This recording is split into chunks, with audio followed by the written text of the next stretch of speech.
Assalamualaikum. Lagi satu video untuk hari ni, isu jugalah. Tapi ini berkenaan InDrive ya. InDrive ni saya tengok kalau long distance banyak yang tak masuk akal juga. Dia kalau dekat-dekat tu memanglah 2 km boleh dapat RM14. Kan? Boleh banyak. Yelah kan, macam saya fokus pada area setapak je.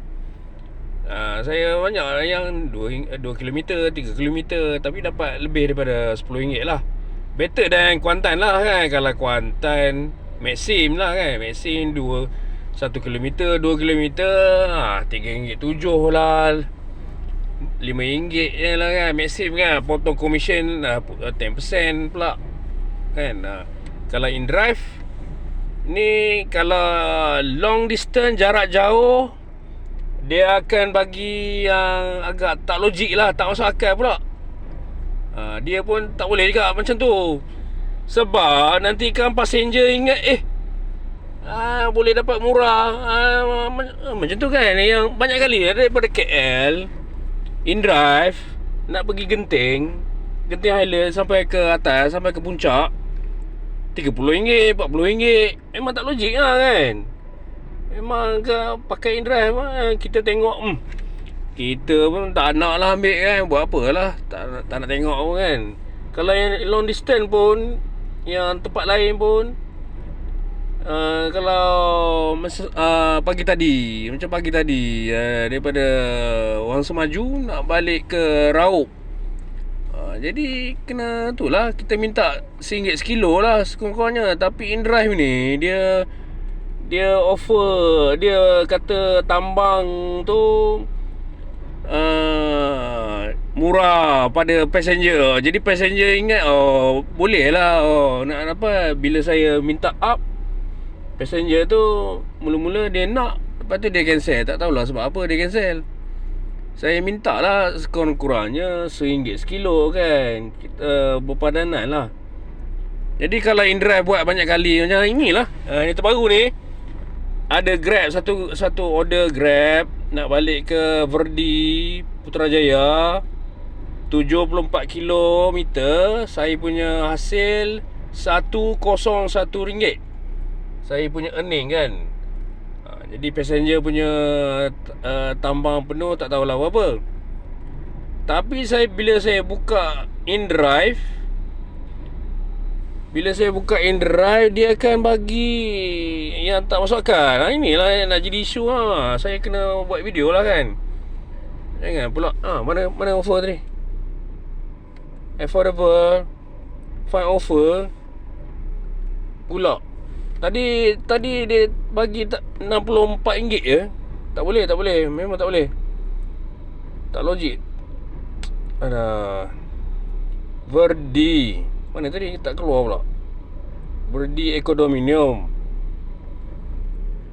Tadi InDrive kata ni kena enter pula dah. Kata kalau tadi 64. Recommended fare RM63. Itu tak masuk akal lah kan? Tak boleh lah passenger macam ni. Passenger ingat dapat murah, pelotak dia. Kan passenger tu kan dia bukan baca sangat. Dia ingat RM63 tu je. Tol lagi, kita ni nak bayar tol lagi kan. Nak bayar tol daripada Bentong ke Putrajaya tu, saya tak tahu berapa banyak tol pula. Jadi InDrive pun tak boleh lah macam ni kan. Kalau yang lokal, domestik, jarak dekat, jarak sederhana tu, memang kita boleh tengok memang lumayan kan, betul.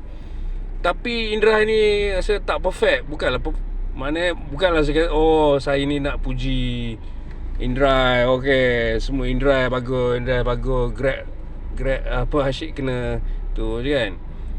Jadi Grab tadi dia dah offer RM101. Ambil satu orang passenger Jepun kot, nama macam Jepun, nak balik ke Verdi Cyberjaya. Jadi bila saya check InDrive ni, dia bagi tak logik pula, RM63. Tapi kalau saya suruh dia install InDrive, Katakanlah kan saya contact passenger tu, saya cakap boleh pakai InDrive tak? Boleh pakai InDrive, tapi key in itulah bayar ya. Bayar final tambang tu 100. Saya dapat lah. Nak dapatkan berapa tadi? Matching lah yang Grab punya. Grab bagi 100, saya nak 100. Bagi saya cash 100.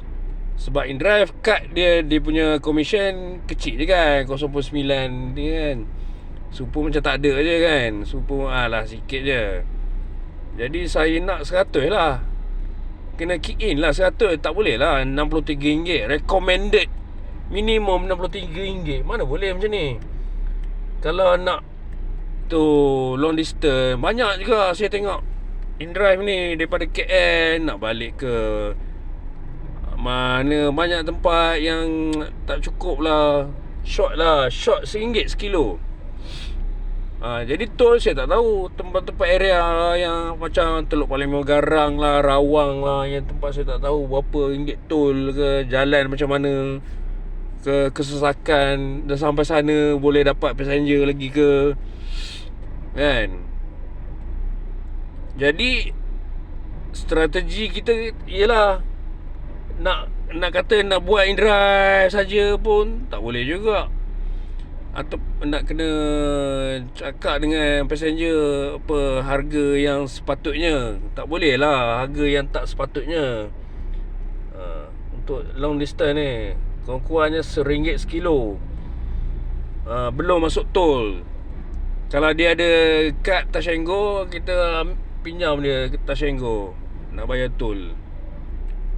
So itulah kalau strategi kita. Kalau saya 3 hari di KL, memang saya banyak buat InDrive.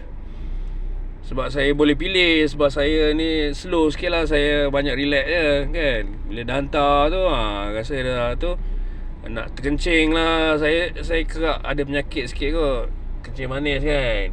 Orangnya manis, tapi nak kena kencing manis pula dah. Itu kerap ada masa-masa sakit perut lah, nak pergi tandas lah, nak relax lah, minum dulu sokok. Lepas tu cari balik passenger, cari balik mana tempat hala. Kalau domestiknya macam semalam tu, daripada Puchong tu daripada Puchong utama tu nak balik semula area Setapak, sekurang-kurangnya dapat pakai InDrive dapat lah juga yang berbaloi lah. Nak balik semula ke KL, tengah KL. Daripada tengah KL nak balik semula ke area Setapak dan Gombak, InDrive. Yang tu memang berbaloi lah kan.